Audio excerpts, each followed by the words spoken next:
Assalamualaikum warahmatullahi wabarakatuh. Salam sejahtera bagi kita semua. Perkenalkan, nama saya Dian Leonardo Beni, mahasiswa Fakultas Hukum Universitas Diponegoro, angkatan 2017. Di sini saya sedang melaksanakan program kegiatan kuliah kerja nyata atau KKN yang diselenggarakan selama 1 bulan, 1 minggu sejak tanggal 4 Januari sampai pada tanggal 16 Februari nanti.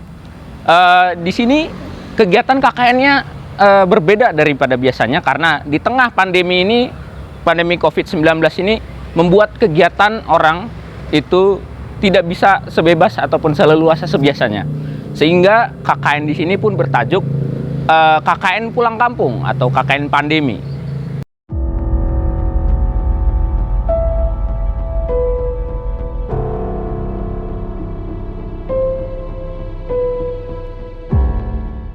Pada kesempatan kali ini, di program KKN saya akan memperkenalkan mengenai permasalahan yang akan diangkat di dalam sosialisasi KKN saya. Di dalam sosialisasi ini terdapat permasalahan yang akan saya angkat, yaitu 2 hal, yaitu mengenai bahaya berita bohong atau penyebaran hoax mengenai COVID-19 di tengah masyarakat dan juga pertanggungjawaban hukumnya seperti apa, dan kemudian mengenai akses bantuan hukum bagi masyarakat umum berdasarkan Undang-Undang Bantuan Hukum. Di tengah masa pandemi COVID-19 seperti saat ini, seringkali masyarakat menemukan informasi palsu atau yang biasa disebut juga dengan hoax atau berita bohong di media sosial ataupun di tempat-tempat lain, bahkan dikaitkan dengan isu politik yang cukup hangat di tengah masyarakat. Penyebaran berita hoax membawa dampak kepada masyarakat. Dampak yang terjadi yaitu dampak negatif, karena berita hoax ini membawa kekhawatiran, kesalahpahaman, kegaduhan, sehingga masyarakat banyak yang dirugikan dengan adanya berita tersebut dan merupakan pembodohan bagi yang mengkonsumsinya. Dilansir dari Berita 1, Kominfo menyatakan sudah mendeteksi sebanyak 560 isu ataupun penyebaran hoax terkait COVID-19 yang sudah terdeteksi. Setelah mendeteksi hoax tersebut, Kominfo meminta platform media sosial untuk melakukan takedown hoax yang ada pada media sosial. Beberapa diantaranya terdapat di Facebook, Twitter, dan Instagram. Menurut ranah hukum, para pelaku penyebar berita hoax dapat dikenakan sanksi pemidanaan dengan ketentuan yang ada di Undang-Undang Nomor 1 Tahun 1946 tentang Peraturan Hukum Pidana serta Undang-Undang Nomor 19 Tahun 2016 tentang Informasi dan Transaksi Elektronik. Dengan sosialisasi yang saya bawakan dan saya bagikan kepada masyarakat, diharapkan masyarakat dapat memahami dan sadar akan bahaya dari penyebaran hoax, bagaimana pertanggungjawaban penyebar hoax, pelaku penyebar hoax di depan hukum, serta langkah yang bisa diambil untuk mencegah dan menghindari penyebaran hoax COVID-19. Kemudian mengenai program KKN saya yang kedua, yaitu mengenai akses bantuan hukum untuk memberdayakan masyarakat umum. Program ini diselenggarakan atas dasar kenyataan di lapangan, yaitu masih banyaknya masyarakat umum yang belum mengetahui tentang adanya akses bantuan hukum yang dapat diperoleh secara cuma-cuma yang diberikan oleh pemberi bantuan hukum. Dan ini jelas sudah diatur di dalam Undang-Undang Nomor 16 Tahun 2011 tentang Undang-Undang Bantuan Hukum. Dengan terselenggaranya program ini, diharapkan sosialisasi ini mampu mengedukasi dan juga memberikan pemahaman bagi masyarakat tentang apa itu bantuan hukum dan juga manfaat yang dapat mereka peroleh jika mereka ingin mengkonsultasikan atau mereka sedang terkena suatu masalah hukum yang mungkin tidak dapat mereka selesaikan secara sendirian. Kemudian mengenai lokasi penyelenggaraan program KKN. Penyelenggaraan program KKN pada kesempatan kali ini diselenggarakan di Kota Bekasi, yang merupakan salah satu kota terdapat di Provinsi Jawa Barat. Pada saat ini, Kota Bekasi merupakan salah satu kota dengan jumlah penduduk terbanyak se-Indonesia dan merupakan kota satelit ataupun kota penyangga bagi daerah Provinsi DKI Jakarta. Pada saat ini juga, Kota Bekasi sudah berkembang menjadi tempat tinggal kaum urban dan sentra industri. Kota Bekasi sendiri memiliki luas wilayah sekitar 210,49 km persegi dengan batas wilayah di sebelah utara dan timur yaitu Kabupaten Bekasi, di sebelah selatan ada Kabupaten Bogor dan Kota Depok, dan di sebelah barat berbatasan langsung dengan Provinsi DKI Jakarta. Dari total luas wilayah yang sudah saya sebutkan tadi, lebih dari 50% sudah menjadi kawasan efektif perkotaan dengan rataan 90% kawasan perumahan, 4% kawasan industri, 3% kawasan perdagangan, dan sisanya untuk bangunan lainnya. Sementara itu, jumlah penduduk Kota Bekasi saat ini diperkirakan lebih dari 2,2 juta jiwa yang tersebar di 12 kecamatan. Salah satunya ada di Kecamatan Bekasi Utara. Berbicara mengenai Kecamatan Bekasi Utara, tentunya tidak akan lepas dengan kawasan yang sekarang disebut dengan Sumarekon Bekasi. Kawasan permukiman dan juga sentra perdagangan dan juga bisnis yang terdapat di Kecamatan Bekasi Utara ini sudah berkembang sejak tahun 2016 dan sekarang menjadi tempat wisata, khususnya Mall Sumarekon Bekasi. Selain menjadi tempat hiburan ataupun tempat berkunjung masyarakat dari dalam Kota Bekasi maupun dari luar Kota Bekasi, Kecamatan Bekasi Utara juga memiliki banyak sarana dan prasarana yang dapat menunjang kehidupan masyarakatnya, diantaranya seperti sekolah, pasar, stasiun kereta api, dan juga banyak bangunan milik pemerintah lainnya yang dapat digunakan ataupun dimanfaatkan oleh masyarakat di Kecamatan Bekasi Utara.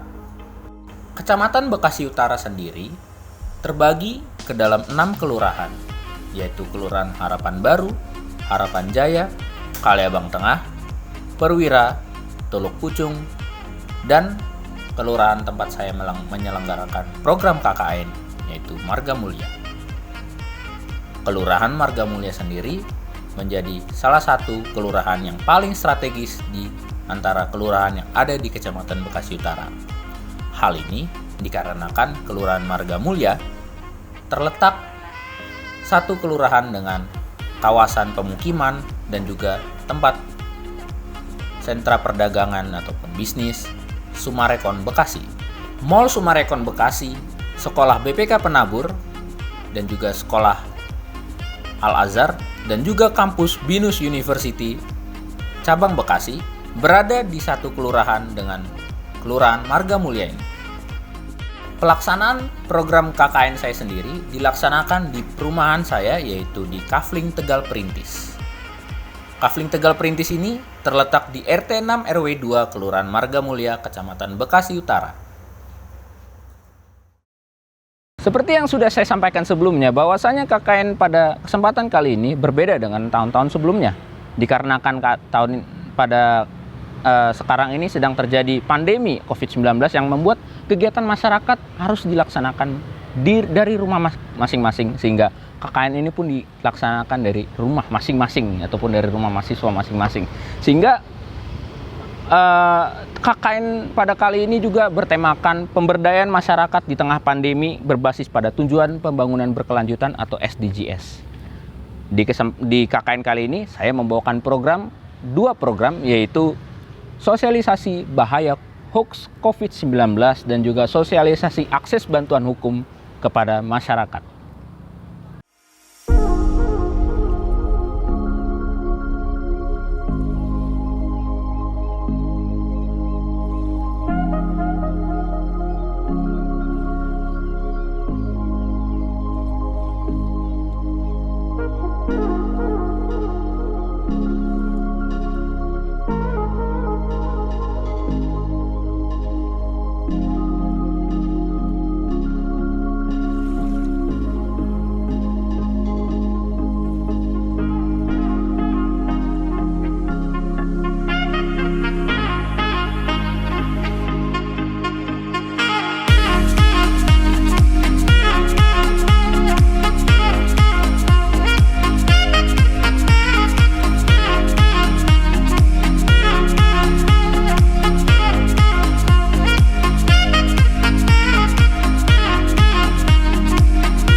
Bismillahirrahmanirrahim. Assalamualaikum warahmatullahi wabarakatuh.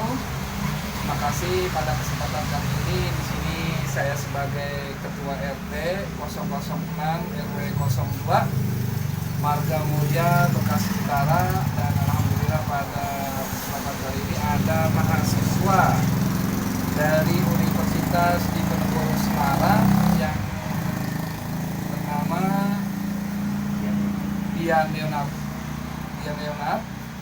ya, yang sudah melaksanakan KKN di sini berkaitan dengan akses bantuan hukum untuk memperdayakan masyarakat umum berdasarkan Undang-Undang Bantuan Hukum Undang-Undang 16/2011. Mudah-mudahan proses KKN ini bisa memberikan kontribusi buat kita semua, khususnya di warga RT 006 RW 02 Marga Mulia Bekasi Utara. Dan saya juga selaku pengurus RT mengucapkan terima kasih yang sudah memberikan banyak masukan, memberikan kontribusi buat warga kami, terutama dalam akses bantuan hukum ini, terutama dalam menyikapi bagaimana hoax yang ada tentang COVID-19. Nah, mudah-mudahan terjawab bahwasanya hoax yang ada ini bisa diselesaikan dengan baik atas program KKN yang dilaksanakan di warga Kafling Tegal Kritis. Mudah-mudahan dengan adanya KKN ini bisa menjadikan masukan buat kita semuanya, terlebih dari akses bantuan hukum untuk memperdayakan masyarakat berdasarkan bantuan hukum Undang-Undang 16 tahun 2011. Terima kasih, ini saja yang bisa saya sampaikan. Assalamualaikum warahmatullahi wabarakatuh. Ya, seperti itulah kegiatan KKN saya yang saya laksanakan di sini. Semoga program KKN yang sudah saya sosialisasikan dan sudah saya bagikan bersama masyarakat bisa bermanfaat dan juga bisa diberdayakan untuk kebermanfaatan masyarakat. Sekian dari saya, kurang lebihnya mohon maaf. Wassalamualaikum warahmatullahi wabarakatuh.